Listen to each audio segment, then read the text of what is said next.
ఏంటి ఇవాళ ఏకాదశ? శ్రావ్య ఇవాళ ఏకాదశి అంటే పద పద ఫాస్ట్ గుడికెళ్దాం. అరే ఎందుకంత టెన్షన్ ఫీల్ అవుతున్నావు? నువ్వు హాస్టల్లో ఉండి కూడా మనస్ఫూర్తిగా దేవుడిని స్మరించుకోవచ్చు. దేవుడే పనిష్ చేయను నిన్ను. ఇప్పుడు నేను గుడికి వెళ్ళాలా లేదా హాస్టల్లోనే దండం పెట్టుకోవాలా? ఖచ్చితంగా గుడికి వెళ్ళాలా లేదా ఎక్కడుండైనా మనస్ఫూర్తిగా దండం పెట్టుకోవచ్చా అనే డౌట్ మీకు కూడా ఉందా? అయితే ఈ వీడియో మీకోసమే. అవునండి, పర్టికులర్ గా గుడికే వెళ్ళి దండం పెట్టుకోవాలని ఎక్కడా లేదు. కాకపోతే మనం డైలీ ఉండే ప్రదేశాలలో మనం అంత పీస్ఫుల్ గా ఫీల్ అవ్వము. ఎందుకంటే మనం ఏదైనా 5 మినిట్స్ కూర్చొని మెడిటేషన్ చేయాలన్నా సరే ఏదో ఒక కాల్ వస్తుంది లేదా ఎవరో ఒకరు పిలుస్తారు. సో మనం 5 మినిట్స్ కూర్చొని మెడిటేషన్ కూడా చేయలేము. అలా అని పూజ చేసుకోవాలంటే కాసేపు మాత్రమే కాన్సన్ట్రేట్ చేయగలుగుతాం.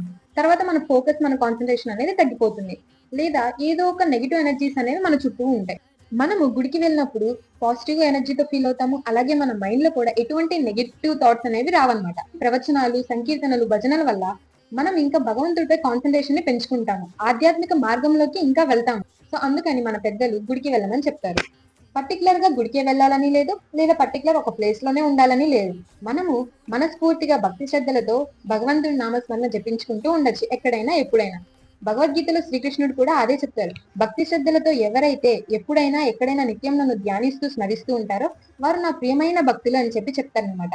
సో ఈ వీడియో కనుక మీకు నచ్చినట్లయితే లైక్ చేయండి, షేర్ చేయండి. ఇలాంటి యూస్ఫుల్ కంటెంట్ కోసం ఇప్పుడు మన వాయిస్ ఆఫ్ గీత పేజ్ అయితే ఫాలో అయిపోండి. జై శ్రీకృష్ణ.